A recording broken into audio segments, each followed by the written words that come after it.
Ya, kita lanjutkan. Kalau Bang Nara tadi kan bilang, ya oke, di satu sisi setuju. Tapi kalau tidak setujunya itu apa yang perlu dikritisi? Apakah tadi yang Bang Nara bilang, wilayah-wilayah tertentu yang mayoritas sudah agama Islam ya sudah gitu, dilakukan saja seperti biasa atau bagaimana gitu? Jadi kalau dalam bahasa umum itu ada namanya syarat dan ketentuan berlaku. Nah, Jadi ada seperti itu.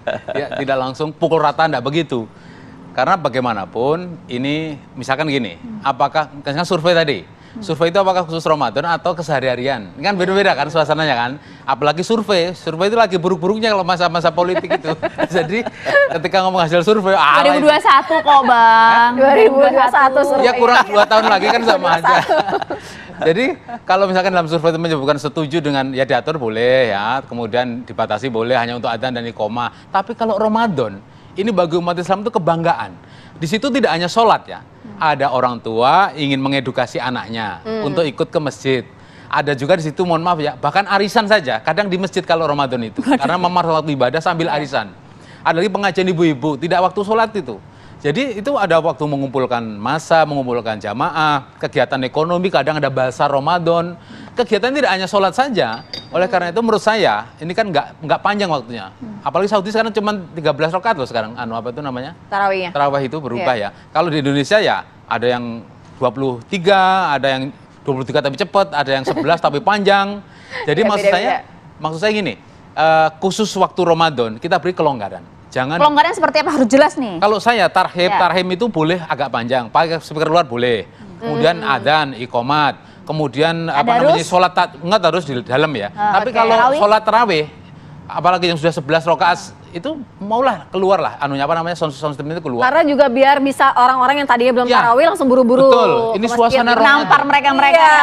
Suasana berdapat gitu loh, suasana berdapat. Karena waktunya pendek. Ramadan itu pendek loh, kalau udah biasa ngikutin ritual Ramadan itu pendek. Jadi apapun informasi dari masjid, masyarakat sekitar harus mendapatkan dan juga mendapatkan manfaat dari apa yang ada di masjid, termasuk sholat tarawih. Barangkali orang tidak bisa ke masjid sakit, ya dia di rumah ngikutin perkembangan di masjid, mendengarkan orang ya tadarus 10 menit 15 menit boleh lah ya. Biar tapi terasa kalau, gitu ya Ramadan. Tapi kalau tarawih, sholat tarawih, kalau bisa keluar lah sound sistemnya itu, karena itu hanya setahun, hanya sebulan saja.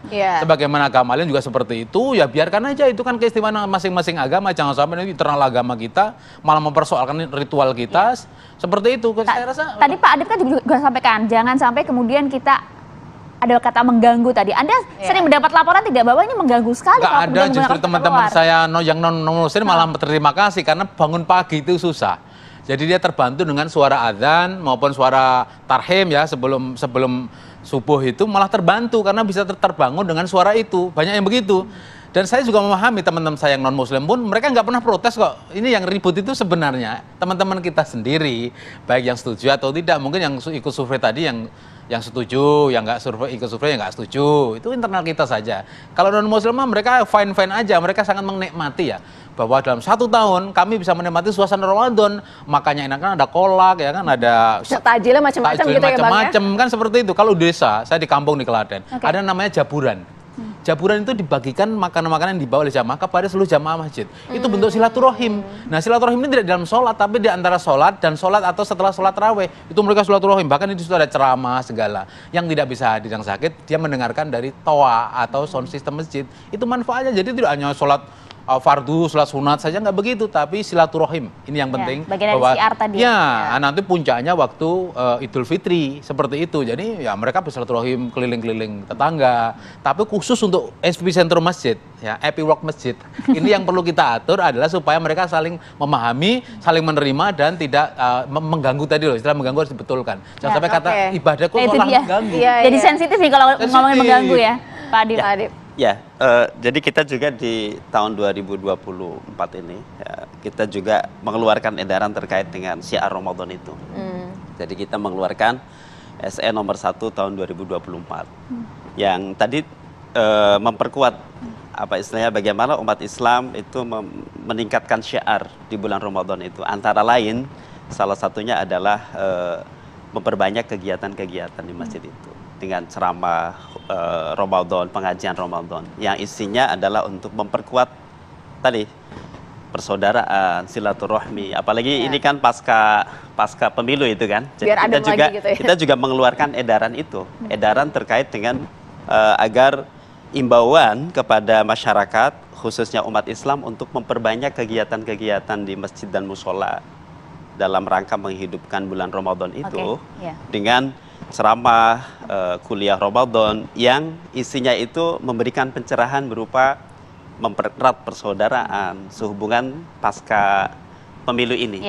Dan tidak hanya itu, juga di edaran itu eksplisit menyebutkan bagaimana mengimbau kepada kita semua umat Islam untuk lebih mengoptimalkan zakat, infak, sedekah ya di bulan Ramadan dalam rangka meningkatkan kesejahteraan umat. Jadi jangan hanya membaca SE yang sudah lama itu, SE yang sekarang juga kita perlu baca. Tapi catatan yang tadi sholat tarawih harusnya boleh lah Panggakas itu sekali lagi, suasana Ramadannya di sana. Sekali lagi itu sudah selesai, itu perbincangan itu sejak tahun 2022 diskusi tentang Surat Edaran nomor 5 tahun 2022. Ya artinya sah-sah saja kan dilakukan seperti itu kan, tidak ada pembatasan. Ya kalau dari sisi kita sebenarnya kita lebih pada mengedukasi saja bahwasanya memang betul yang disampaikan oleh Pak Kiai Khalil tadi bahwa itu adalah salah satu syiar. Tapi saya katakan sekali lagi bukan satu-satunya syiar sekarang itu dengan cara menggunakan pengeras suara.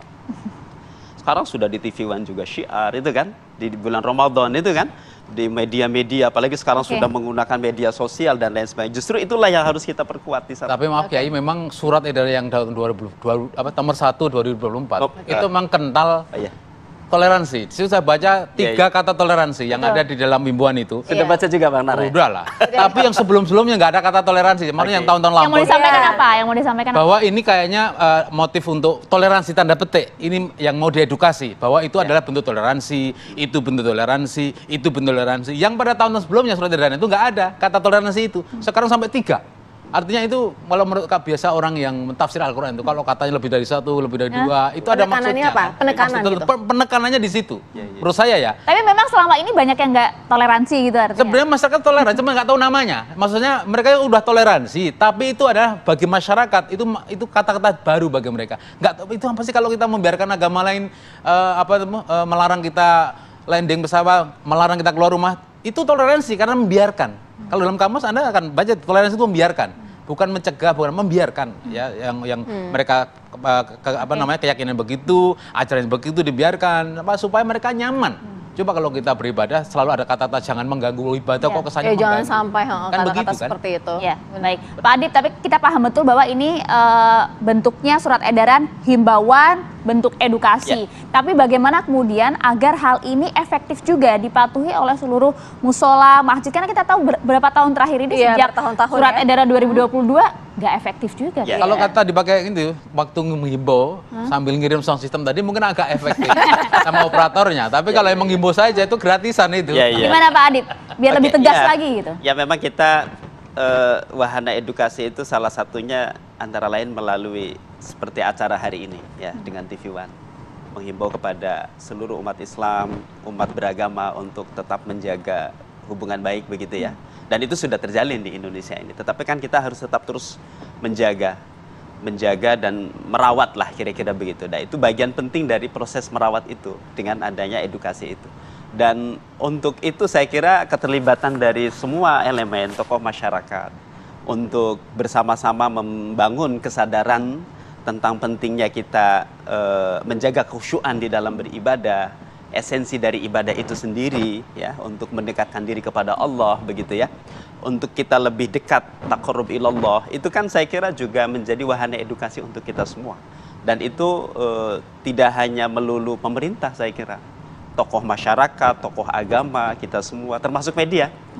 Bagaimana edaran itu bisa efektif, bisa dicerna, bisa dipahami oleh masyarakat bahwa tujuannya adalah baik seperti yang tadi disampaikan, sehingga kita harus memaknainya bukan melarang. Dan Kemenak merangkul semua tokoh-tokoh itu? Kita merangkul semuanya. Kementerian Agama itu merangkul semua agama, begitu. Jadi maka disitulah pentingnya kita ya duduk seperti ini, menyampaikan kepada masyarakat apa sih tujuannya. Tujuannya baik kok, bukan tujuannya tidak baik. Untuk kita semua tadi saling toleransi. Dan kalau kita lihat edaran nomor 1 tahun 2024, betul ini beliau ahli tafsir. Ya. Saya sendiri belum menghitung itu kata toleransi sampai 3 itu. Karena kita memang betul mendorong agar terus terawat ya. Indonesia ini terawat dari sisi kerukunannya, harmoninya, dan seterusnya. Dan itu yang tentu kita harapkan semua. Tapi kan tadi Bang Nara bilang kan kalau misalnya di lingkungan Bang Nara sendiri saling support gitu, tidak ada kata-kata yang mengatakan bahwa mengganggu sehingga minta dihentikan. Tapi kalau misalnya dari Kemenak sendiri menerima laporan-laporan dari ada yang terganggu atau ada yang justru harus di ya, justru gitu. Keluarnya edaran ini karena kami di Kementerian Agama ini menjadi pusatnya kan. Laporannya seperti apa, Pak? Iya. Ya, yang belakangan terakhir saja misalnya dengan tulis tangan gitu langsung ke Pak Menteri bahwa di masjid ini, musola ini mohon maaf penggunaan pengeras suaranya tidak sesuai dengan edaran, jam 3 sudah dibunyikan atau kadang-kadang suaranya tidak bagus segala macam. Itu ada. Nah, dan itu kita tindak lanjuti. Edukasi artinya harus ada jam-jam tertentu kali yang harus kan di surat edaran itu sudah disampaikan terkait dengan mungkin penggunaan ada yang tidak pengeras membaca suara luar. dalam surat edaran Ya, begitu. di surat edaran itu sebenarnya bagaimana masjid musola itu membuat ada suara luar dan suara dalam, gitu ya. Tapi memang tidak semuanya masjid dan musola itu punya. Betul kata Bang Nara tadi, perlu keterlibatan kita bagaimana mensupport ya. Tapi kalau berdasar laporan orang masyarakat, itu kalau maunya begitu, mungkin yang melaporkan bahwa kami terbantu dengan suasana ini juga banyak juga. Iya, Pak Kiai sebentar. ya. Pak Kiai Helnafi, singkat saja Pak Kiai terakhir, silakan. Ya, saya pada prinsipnya edaran pengaturan itu penting. Tetapi tidak perlu ada konsekuensi tindakan. Karena ini adalah tidak ada pelanggaran yang menyakitkan dalam tanda petik sampai pada tingkat pidana. Yang kedua, barangkali hal yang seperti ini perlu juga melibatkan berbagai pihak yang terlibat, bukan hanya di MI ya, tapi juga seperti ormas-ormas yang lain. Karena kami di MUI juga merasa tidak terlibat juga. Beberapa saya terlibat, tapi ini tidak terlibat, sehingga mungkin tadi yang Jakarta sentris, yang cara bikinnya itu kurang memahami terhadap pluralitas di Indonesia ini. Yang ketiga, ya tentunya tadi udah ada beberapa hal yang perlu diperbaiki. Saya pikir perlu diperbaiki tadi biar lebih komprehensif dalam pengaturan ini. Yang saya ingin pesankan terakhir, jangan sampai dengan kita ingin mengatur pengeras suara, memang ada alternatif syiar, tapi syiar yang ada tidak berarti dimatikan atau mungkin dilemahkan, tapi tetap pada arah yang benar dan juga nyaman gitu ya. Makasih. Oke, baik. Terima kasih banyak Pak Kiai Nafis, terima kasih Bang Nara, Pak Adib, terima kasih. Bolehlah diajak-ajak ngopi nih Pak Kiai. Padahal sudah ngopi terus tiap hari. Terima kasih banyak. Terima kasih banyak. Assalamualaikum. Waalaikumsalam warahmatullahi wabarakatuh.